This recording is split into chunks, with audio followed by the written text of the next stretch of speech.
Okay, so this is, as I mentioned, the Zoom version of the first lesson in this series that I did just not too long ago, back in late October, called "How Israel Was Built." And at the time when I was teaching it, I subtitled it "An Introduction to Narrative in the Hebrew Bible," because in church we are doing something called the narrative lectionary. I think you were all familiar with that, and it's an alternative to the Revised Common Lectionary.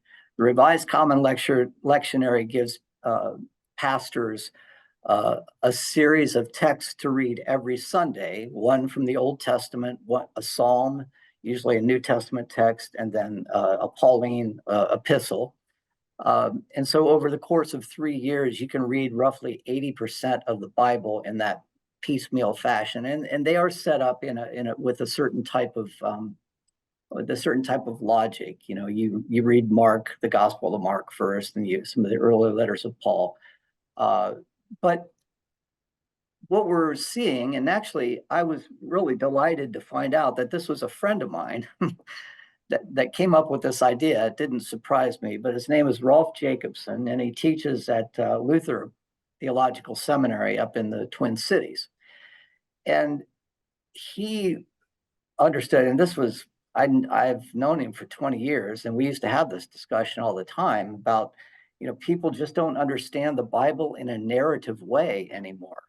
And this has been exacerbated by the fact that, a lot of people will pick verses out and recite them and forget the whole narrative structure of the Bible, from whether it's the Hebrew Bible, the 39 books of the Hebrew Bible, or the 27 books of the New Testament.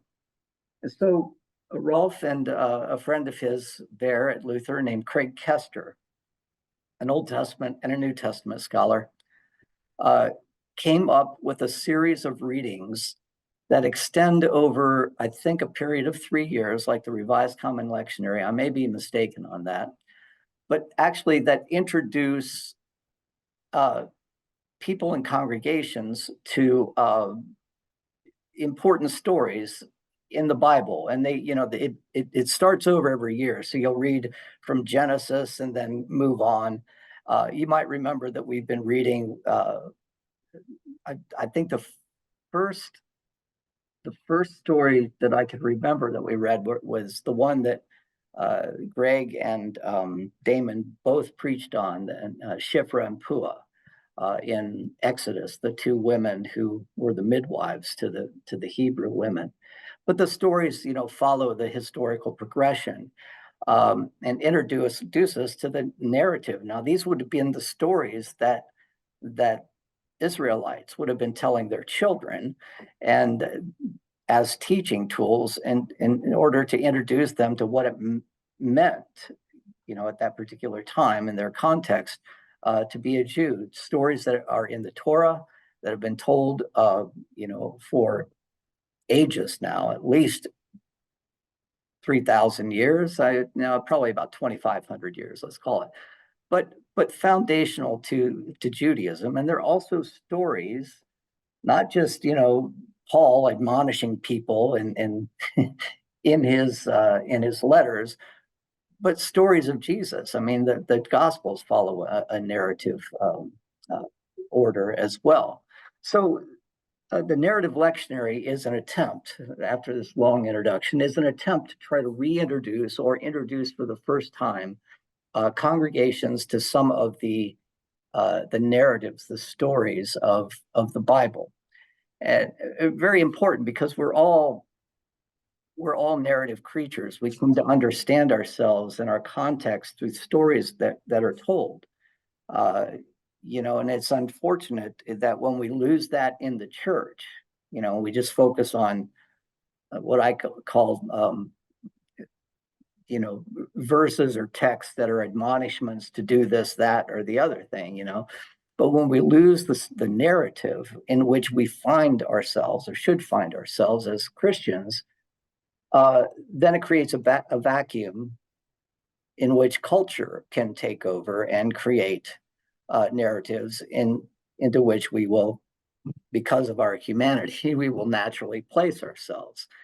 And the advertisers, the marketers have done a great job. They know very well how important narrative is to people. I get this magazine or this catalog, I guess, from Orvis or LL Bean. But if you look at that, I mean, these people know what they're doing. They're not just selling any clothes, they're selling a lifestyle, right? They're selling a whole narrative type of story that you want to place yourself into.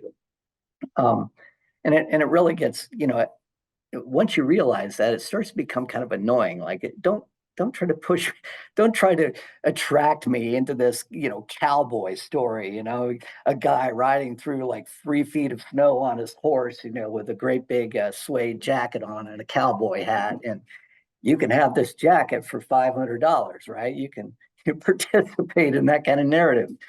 Well, we need to get back to that in the church. So long story short, that was the reason behind wanting to get into this narrative. Uh, and the first thing I wanted to do when I taught the class was just kind of give an overview. It was going to be 3 weeks. And the first week, we are going to look at just an introduction to the narrative text that we find, particularly in the Torah.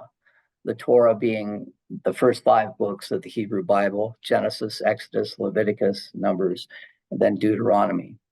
And then the second week, we'll pick up the story with David's monarchy and carry through the divided kingdom, a period of time roughly from about 1000 to 922 BCE. The building of the temple happens at that time. And then in week 3, we would look at some of the stories of the prophets that arose, trying to give the people moral guidance at a time that, like we were just talking about, their allegiance to the nation and their allegiance to materialism and their allegiance to other gods was starting to become a problem. These stories are still relevant to us today. It's just in different contexts. So, any questions about that?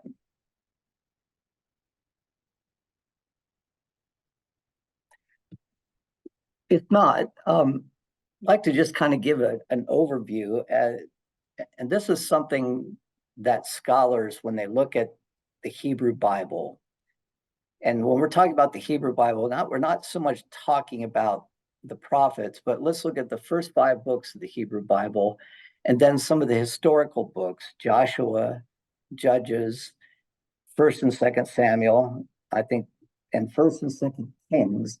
Now, if you were at the cantata this past Sunday, a lot of those stories that the cantata focused on happen in this narrative section of the Bible.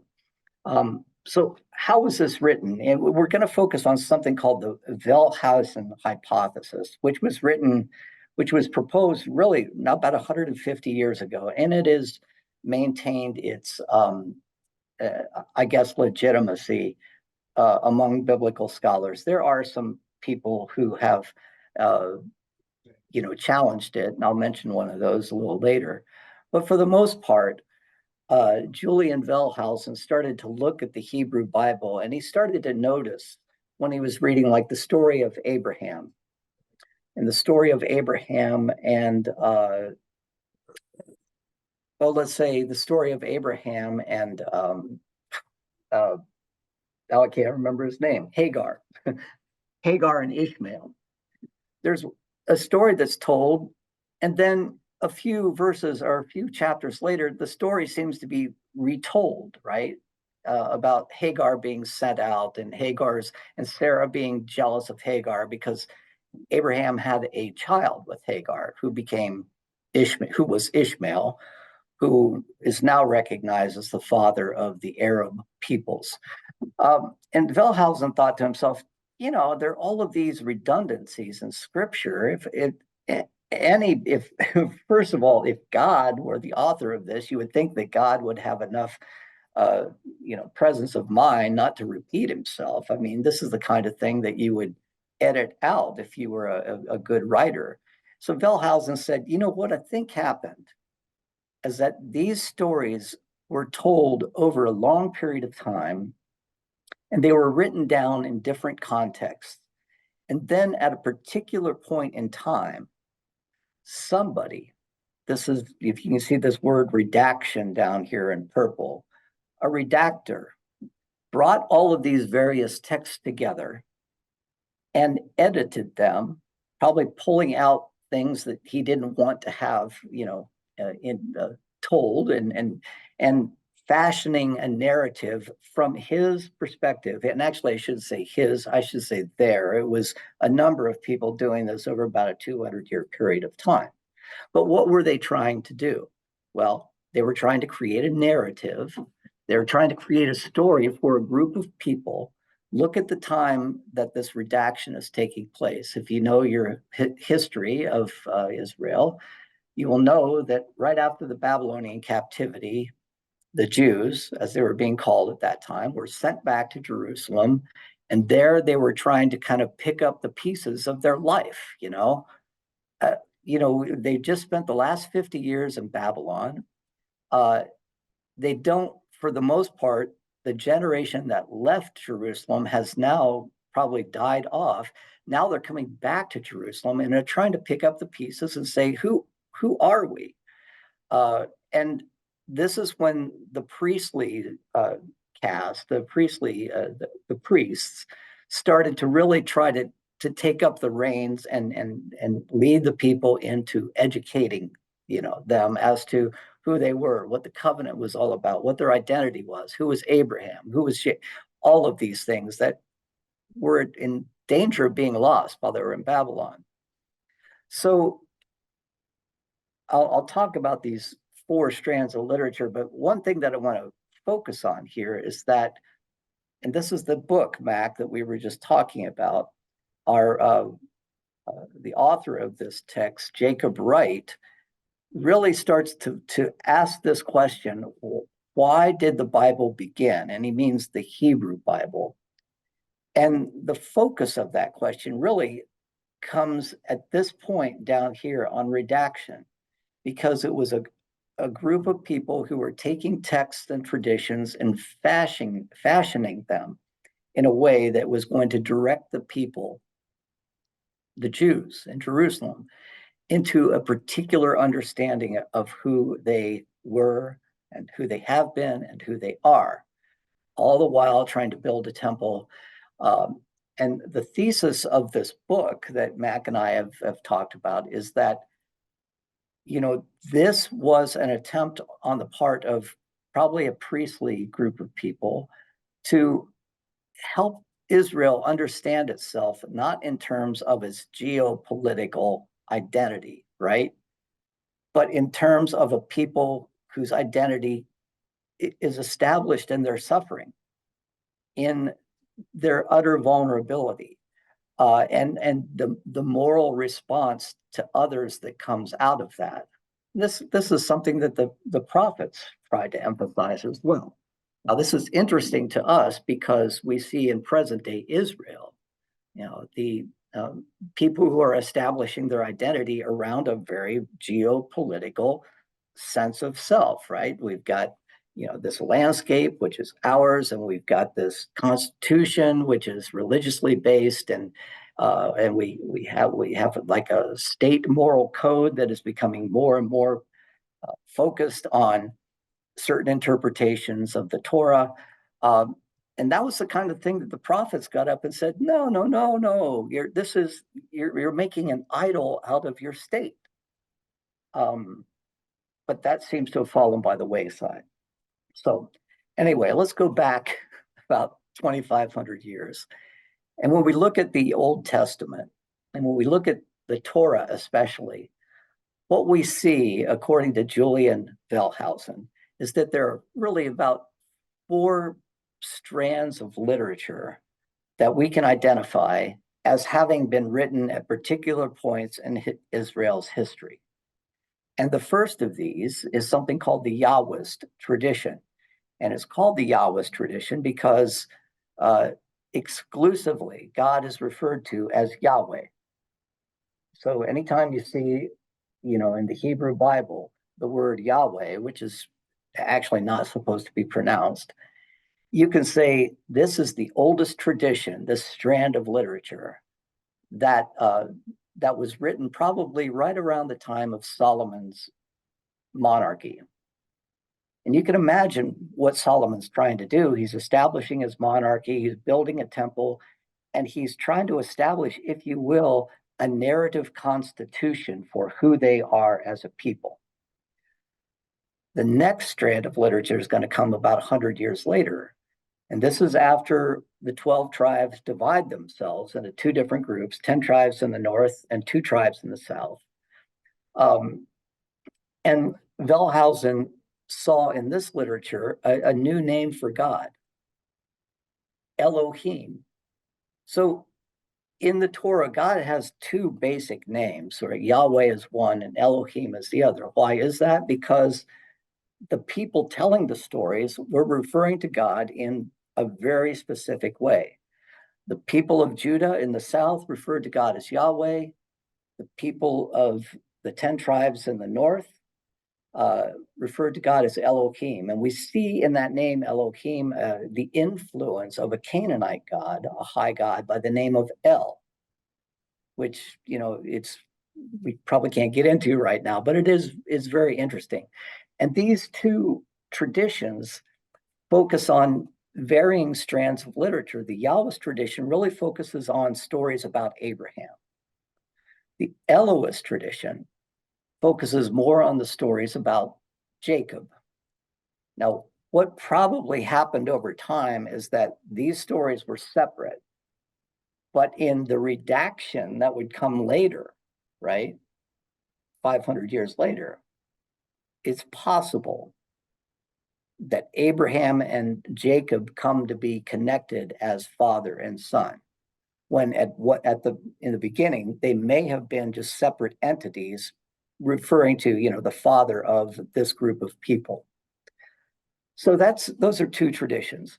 I'll move on for this so we can talk some more. But in about 620, about 200 years after the Elohist narrative was written, at a time when in the centuries that had preceded this, Assyria had been this behemoth of an army that came down and slaughtered the 10 tribes of Israel in the north. So they're completely gone, the lost tribes of Israel. But as Assyria started to become threatened by Babylon in the year around 620 or so, there was a time of some relative peace in Jerusalem because Assyria had their hands full with the Babylonians, right? And a king by the name of Josiah rose up and really started to try to reform the people of Israel to be much more faithful to God. And it was during this time that a new history was written. Just as Solomon wrote a history 300 years prior to this, so now Josiah is going to write a history. And this becomes the book of Deuteronomy, which begins with Moses, actually, and doesn't include Abraham and Jacob and all those Genesis stories. And not only that, it is carried out further from Deuteronomy. And then when Moses dies, the story of Joshua is told. And then the story of the judges are told. The story of the judges is told. The story is told. So this great historical project happens around 620. This is about the time of Jeremiah, by the way, right? Jeremiah was sitting on the outside looking at Jerusalem saying, all this kingly stuff, we haven't learned our lesson in the past, and it wouldn't be long before Babylon would come in and destroy Jerusalem. And while the people, the Judahites, were in Babylon, this is when another tradition, highly focused on law and following God's, mitzvot, his commandments, came to be written. It was called the priestly tradition. And that is comprised mostly of the books of Leviticus and Numbers. So at the end of this time of the Babylonian captivity, imagine you have a group of editors sitting down. They have 4 stacks of, this is probably not accurate, but they have 4 stacks of documents in front of them. And they want to, retell the story of the Israelites. And they're going to take those stacks of documents and they're going to cut and paste and they're going to put it all together with a specific thesis or theme in mind. So if you were to color code what our Old Testament looks like, or I should say what the Torah looks like, it would look something like this. Down below, you see the book of Genesis. Then you have Exodus. Then you have Leviticus. Then you have Numbers.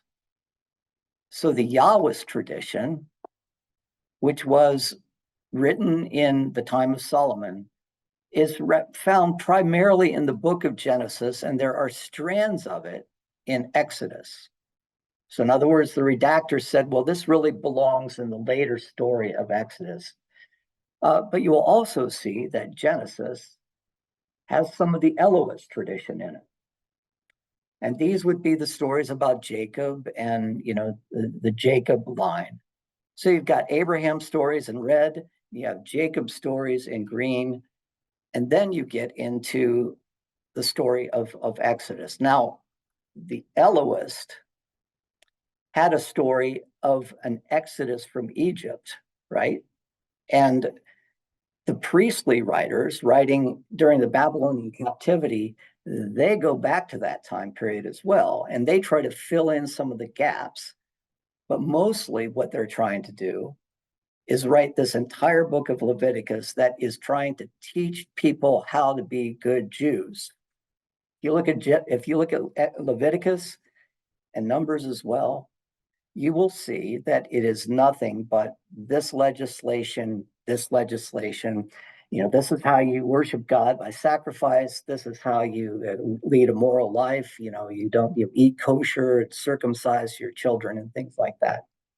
But you will see also these Levitical writers that were writing in the 6th century in the Babylonian captivity, they're going to go back into Genesis and they're going to shape up the story a little bit. So it's really, really interesting. The first chapter of Genesis, in the beginning, God created the heaven and the earth was without form and void, and the Spirit of God hovered over the face of the deep. God said, let there be light. That was written by the Levitical authors. And then when you get into chapter 2 of Genesis, you get the story of Adam being created, and then the animals being created. Or how's that go? The animals being created. No, Adam's created first, then the animals, then Eve is created, right? And in complete contradiction to what the order of creation is when you look at Genesis chapter 1. But the redactors didn't care about that, right? They were trying to establish tradition and morality, basically. So this is a nice visual, I think, to try to see all of this stuff pasted together. Now you notice that the book of Deuteronomy is not listed here because that's its own book, which brings us to another theory as to how the Torah was written. And it's called the supplemental theory. And it doesn't hold a candle to Wellhausen's hypothesis that we've been talking about, but it's still conceivable. And that is that Deuteronomy was really the first book that was written. And then later redactors took stories or oral traditions from, the Yahwist tradition and from the Northern Kingdom and tagged them on to what was already present in Deuteronomy. So the real writing took place in the 7th century under this theory. And then it was supplemented by earlier oral traditions. I'm going to stop there because this can be very, very complicated stuff. And I hope I've at least offered this this visual representation of a color-coded Torah. And I should say, before I ask for questions, you will see these black lines here. This is evidence of the redactor. Somebody trying to tie the story together, trying to take portions that seem disparate and create a logical narrative between them. And you can see along here that there are places where the redactor does his work, takes little strands and sews them together, little strands and sews them together. It's interesting. When I look at this, I pretty much know some of these people who can, look at the grooves on an album and tell what the music sounds like. If I look at this story color coded, I can kind of tell where the redactor has done his place. And this red and blue area here are the double stories of Abraham and Hagar and Ishmael, and Abraham going down to Egypt and selling off Sarah as his wife. He does that twice. That's that little section right there with red and blue, and then green is in there as well. Anyway, questions about this? Yeah, go ahead, Constance. Could you color code Deuteronomy in any way? I mean, would it correspond to any of these colors? As far as I can tell, Deuteronomy is its own color. Okay. So there's nothing of Yahweh, the Yahwist in Deuteronomy, and this is why that supplemental theory is so important, right? Because it appears to be, the standard standalone to which all these other colors are being added. Okay. It's really, the two theories are not necessarily in contradiction to each other. It's just a matter of whether or not they were actually writing this stuff down in the 10th century under Solomon, or if they were still clinging to oral traditions. But all this is theoretical, right? But also remember, Deuteronomy is written alongside of Joshua, alongside of Judges, and then First and Second Samuel and First and Second Kings as well. It's a whole tradition. But it's interesting because it begins with Exodus. It doesn't seem to have any sense of the story of Abraham and Jacob, or the need of mentioning those stories. So, any other questions in there? Dan? Yeah, Danny. How old, if we can establish that, is the written Hebrew language? Oh, well, there are proto languages that go back all the way to time 2,500 years ago, Ugaritic, and some of those old languages that seem to be the precursor to the Hebrew language. It all depends, because it develops over time. The Hebrew that we know is a highly stylized Hebrew script, but you can see, kind of proto-Hebrew in some of the ancient, rock carvings that we've seen, or the steels that have been put up in places. But certainly, I'd say 2000 BC, believe that would have been about the time of Abraham. So I'm just just thinking that the oral tradition was basically the memory system for most people who were pre-literate, right, all over the globe. And so this is what they had, the glue they had to attach themselves to this world. right. Explaining the theology of explaining Yahweh, or any God. Right. Yeah, and you will see that the language is a very pictographic language. It's like the kanjis and Asian cultures that are representative of visual images of that have taken on meaning over time. But if you look at, the Hebrew aleph, it actually, bait, for example, which is the second letter of the Hebrew alphabet, looks like a little house, and gimel, which is the next letter, looks like a person walking. So over time, these things come to be put together. Aleph is God, bait is creation, gimel is the person walking, and put all of these things together to make Hebrew words, and you have an example of a language moving from pictographic to more what would be the right word, to more narrative type language that we know of today, where we're actually creating words with vowels and syllables and vowels and consonants. So, any other questions about this? I've hoped, I've spent 25 years really trying to get my head around this.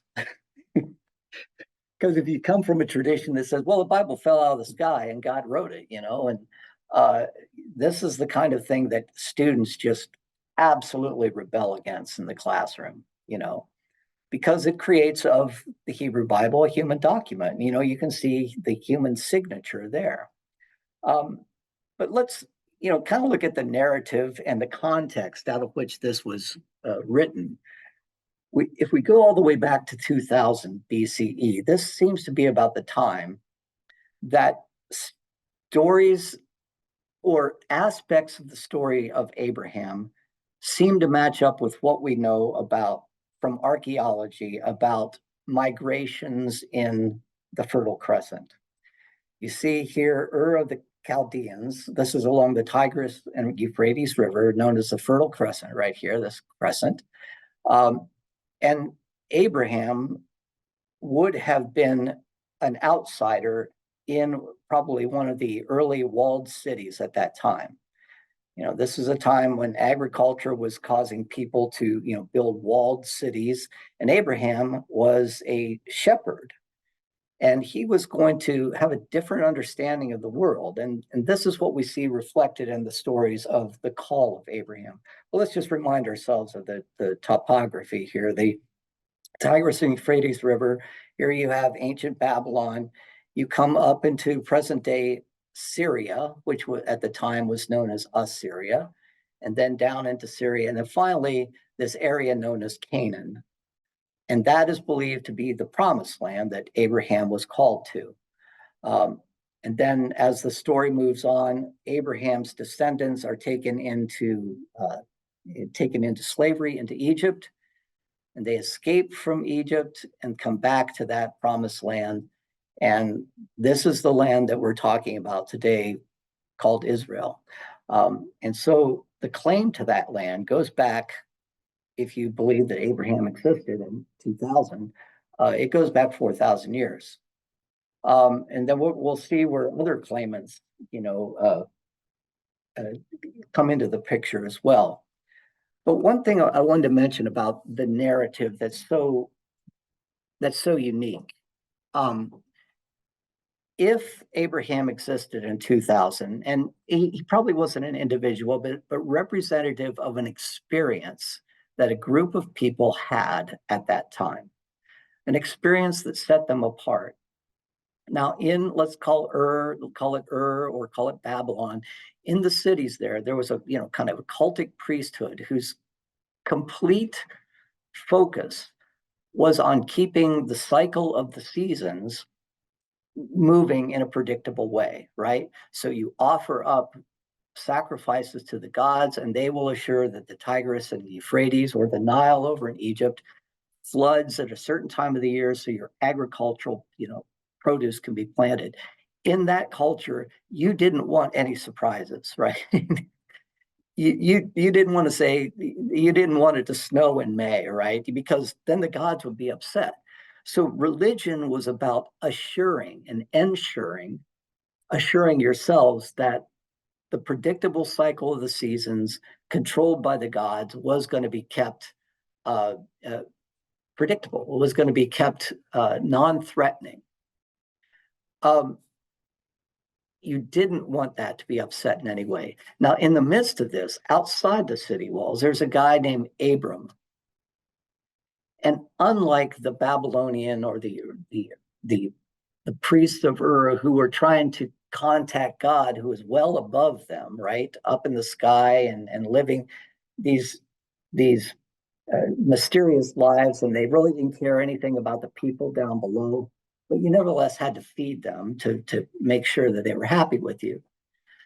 There's an experience at this people around 2000 BCE that says not those gods, but a God, the master of all of creation, has come down to us and has called us by name. Abram, the father, or Abraham, the father of a great people. Not only that, that God has given us a purpose, right? He's given us a direction. He's given us, something that we need to complete. So it's really interesting what happens with time. In Ur of the Chaldeans or Babylon, where time was very cyclical, winter, spring, summer, fall, winter, spring, summer, fall, and you wanted it to be that way. When Abraham is called out of Ur of the Chaldeans, all of a sudden time becomes kind of unpredictable, and it becomes linear, because now you can mark along the way your progress toward the goal that God has set for you. So in some ways, this is the beginning of what we know of as linear time. This idea that there is something that we need to achieve and that there is some sort of divine purpose behind this. We have a vocation, we have a calling. I mean, we still have vestiges of the old way of looking at time with our circular clocks on the wall. But if I were to ask students to draw a time on the board, they would draw a line. And that line, I think, has its source in this story where the God from above here, in this painting, calls a people or calls Abraham below and says, go, I got something I want you to do. That is a narrative that it's really important for us to remember, and it will come up in the narrative lectionary, as well as other stories of Abraham. But if you really wanted to start, any questions? That sometimes freaks people out when I talk about linear time. Any questions or comments about that? You've probably heard me say this before, because I think it's one of the great contributions of the Hebrew people to the world, right? But most of these stories are going to begin with Moses, because that is the place where the people actually take on a group identity. The 10 Commandments really form the constitution of the people. Moses goes up Mount Sinai and brings down these 10 instructions from God, gives them to a group of people that have just escaped slavery from Egypt. These are people who worked with their hands. So it's very easy to look at, the tools of their trade, their 10 fingers, and to remember what constitutes them and what sets them apart from all other nations, right? And it's not a national code, it's a moral code. These people achieved a sense of identity in a place that was not their own. These people achieved a sense of identity in a place that was not their own. They were wandering, for goodness sake, right? But one thing that confederated them were these 10 commandments, 4 of which had to do with how they worship God. Shall have no other gods before me, make no graven images, and then 6 of which have to do with how they relate to each other. What a very simple and humanistic way of looking at the world, right? And it would be especially Deuteronomy and the later books that would develop, what these 10 commandments really mean. What does it mean not to kill? Well, it means not to murder, because there are times when you have to kill, right? And it would be the later scribes and the priests who would reflect on these very, very basic laws. But eventually those folks would be brought out of their wandering. Moses would not be able to see the promised land. The story goes that they wandered for 40 years, but in good Jewish fashion, this was 40 just means a time of trial. They were in a very, very vulnerable and precarious situation for a time, but then were brought to the other side of the Jordan River by Joshua, Abraham's successor, and were brought into the land and there established themselves around this constitution. And this is really important because if you can imagine at this time, now the year would probably be around 1250 BCE. We know this because of records that we have of the Egyptian pharaoh Ramses, the building projects that were happening, and also another event that I'm going to tell you about here in a second. They came into the land of Canaan, and the story goes that they divided themselves into 12 different tribes, all confederated around this moral code. And what set them apart, I mean, remember, there were other people in the land as well. They just didn't clear out everybody. There were Canaanites that were living there. There were, many others, Moabites. They were not a people isolated. But the one thing that set them apart is they didn't have a king. God was their king. Their identity was wrapped around this moral code that they all felt towards God and towards each other. And that moral code, like God, had carry-on luggage, right? You could be a Hebrew, you could be an Israelite anywhere as long as you follow these laws, right? That's what it means to be part of a nation, not to have this geopolitical identity in this walled city with a king who is basically a warlord, right? And so this was the time of the judges. They lived mostly as agriculturists, and whenever there was a threat on the horizon, God would call a particular leader, usually a warlord, upon whom the Spirit of God would rest, and he or she, there were female judges, would lead them into battle or into conflict against their enemies. They would overcome. The Ark of the Covenant would go to the Ark of the Covenant, which carried the 10 Commandments, was a traveling ark, that it usually was resting in Shechem, but the ark could go to any place, and God could be among the people in a time of need. Well, all of that would eventually change with David, as we're going to find out.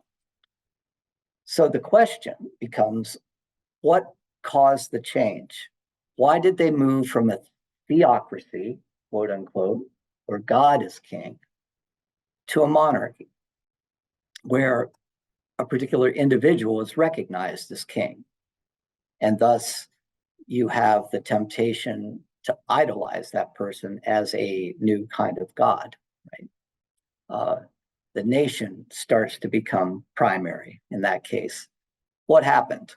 Well, it had to do with this particular conflict. And this is a map of how the tribes were pretty much located. You had Simeon and Judah down in the south, Reuben, Gad, Ephraim, Benjamin, Dan, Manasseh, Zebulun, Issachar, Asher, and Naphtali. Those were the 10 in the north, right? But you might notice on this map, there's this one little area that's not very colorful right here. See that, with towns in it like Ashkelon and Ashdod and Gaza, Gath. This is Philistia. This is what we know today as the Gaza Strip. So 4,000, or excuse me, I should say 3,200 years ago, these differences were already being established. So who was this group known as the Philistines? Well, they were the biggest threat to the Israelites, and the book of Judges really makes that clear. it was Goliath, the giant, who was a Philistine. And of course, you in symbolic fashion, you can imagine this huge giant there probably wasn't a 10-foot giant, but the Philistines themselves are represented thus because of the threat that they posed to the Israelites.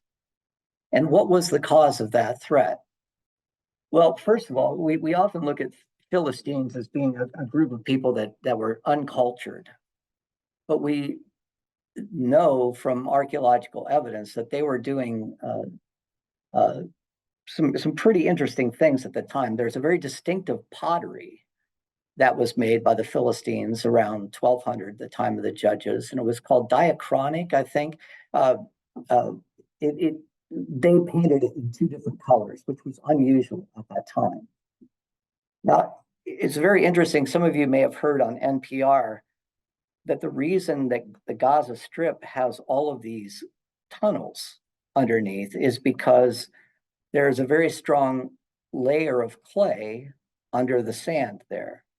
And it was that clay that this pottery was made from. And these were original. I mean, these have been found by archaeologists. So they were not necessarily an uncultured people. But the word Philistine, they were known as the so-called sea peoples. We're not really sure where they came from, but probably somewhere along the Aegean Sea area there where present-day Greece is. And they were sailors. They came from the sea, and they, much like the Vikings used to, would raid, inland, and there establish themselves. And the one thing that made them, and it wasn't just, the Israelites that they would raid. This little stone carving here is actually from Egypt. And so there is I guess it's a frieze. It's a carving in stone that this is a reproduction of, found in Egypt. And you can see all of the boats coming, and the Philistine, if you can see this headdress where my cursor is over here, Philistine headdress looks very much like what we look at in terms of the Aztecs. They're attacking Egypt at this time, during the time of Ramses, or from about 1250 to 1200. And this is, one of those famous battles where, of course, the Egyptians eventually, history shows that they're victorious, and because you don't write much history about losing, right? But you can see it's a heck of a battle. I mean, these Philistines were, they were a threat along the whole Mediterranean basin there. So what made them such a threat? Archaeologists have various time periods that are based upon the artifacts that are found. And usually prior to 1200, most artifacts are made out of bronze. But after 1200, you see the introduction of iron. And guess who the people who had the iron were? Guess who they were? They were the Philistines. So the reason they were such a threat, the reason they were such a Goliath, gigantic threat to the Israelites, is they had this superior technology.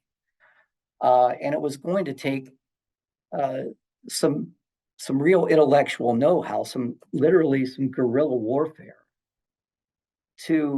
and this is the way the Jews have always won their wars, through guerrilla warfare, really, at least in this time period. And it was going to be David who was going to, symbolically kill the giant Goliath. But the Philistines could, they could smelt iron, and that's why they, created such a threat to the Israelites. But it was this crisis that was going to take us into our next section, which is going to be our Sunday school class for part 2.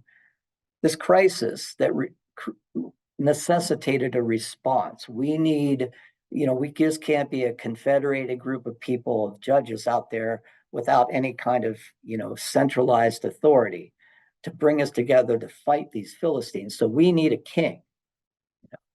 And if you read the book of 1 Samuel, and especially chapter 8 of 1 Samuel, you'll see the dilemma that Samuel, the priest, who presides at the Ark of the Covenant, is placed in. Should I allow these people to have a king, or should I fight against it? And eventually the story goes by the Deuteronomist that God tells Samuel, give them a king. The first king was Saul. He doesn't work out too well. But the next king was this little young, wily, street smart kid, son of Jesse, from the tribe of Judah, that would become the great king of Israel and would defeat the Philistines and establish his own monarchy around the year of 1000 BCE. So that's a very brief overview, but I want to show you this map because it brings us up to the present. Here are some of the iron. Here's the bronze implements, and here are the iron tools that were far superior to the bronze. But here's a map that brings us into the present, right? We know that this current place, the area that the 12 tribes established themselves in, is the land that we call Israel/Palestine today. And over the last 80 years, it has undergone a great change. Now you can see the word Palestine, and you can see the similarity of this word with the word Philistine. This area was known as Palestine ever since Roman times, and the Romans like to use this term to kind of stick it to the Jews who were calling it Judea or Judah. They wanted to just kind of irritate the Jews by we're going to call this Roman Palestine, kind of a tip of the hat of the great warriors that threatened you so much. But in 1946, this region was controlled primarily by Palestinians. Actually, I think it was under Turkey. No, it was under the British at this time. Excuse me.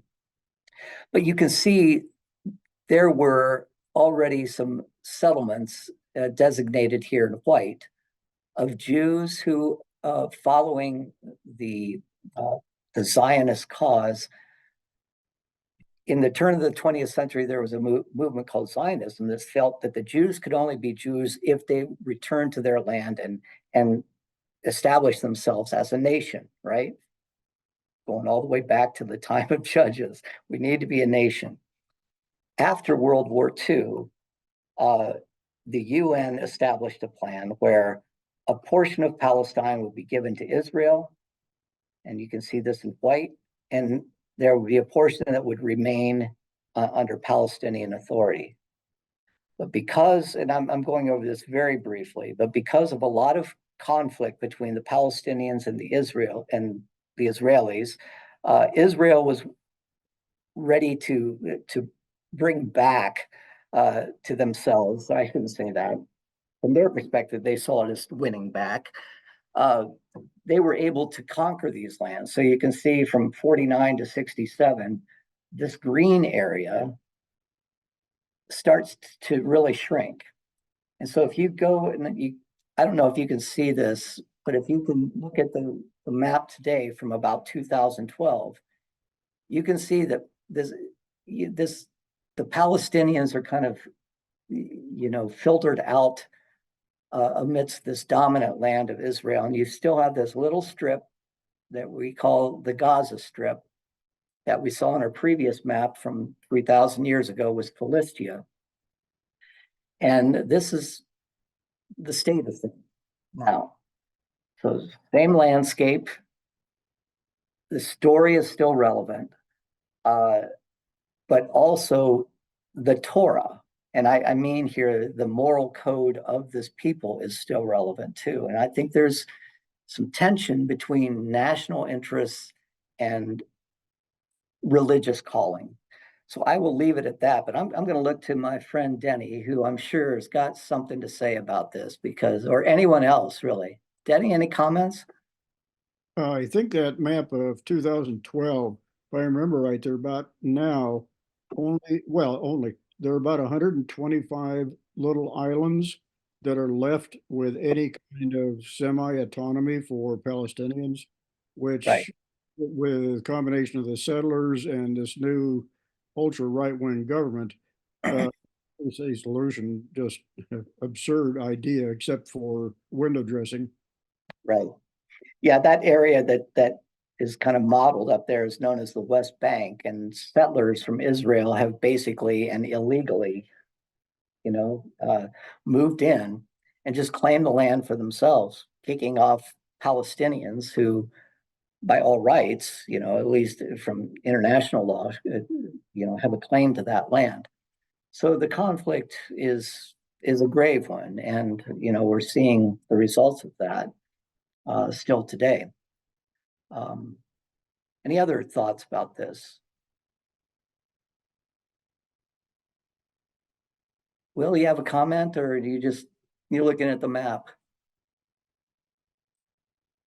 Well, this is what we covered in the first section of that course, that adult forum. I And love some of the maps. Yeah, I do too. And the reason I got this one, I searched the internet, and I wanted to see it all, in a progression. But Denny's right. I mean, 2012 was 10 years ago, and the incursion into the West Bank has been even more dramatic at this point. But the one place that, has been kind of the center of Palestinian identity, Palestinian Authority or Hamas, has been the Gaza Strip, which, is embattled, to say the least, at this moment.